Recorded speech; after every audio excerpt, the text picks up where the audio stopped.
I'm Lydia Velasco, an artist, an environmental artist.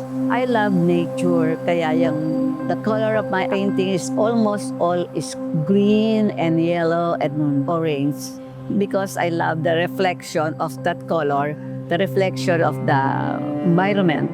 Siguro the help na masasabi ko, hinggil sa mga artwork, maging conscious tayo about the basura and anything na nakakapangit ang kapaligiran. So palagi lang siguro na ang ipipinta natin ay about the magandang kalikasan, magandang scenery, ganon, tsaka mga pagmamahal sa ating yung mga puno.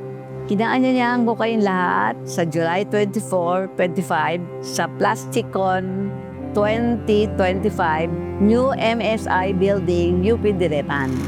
Ako si Lydia Velasco, isa pong artista. Isang artista. Isang artista. Isang artista. Isang artista. Isang artista. Isang artista. Para sa kalikasan.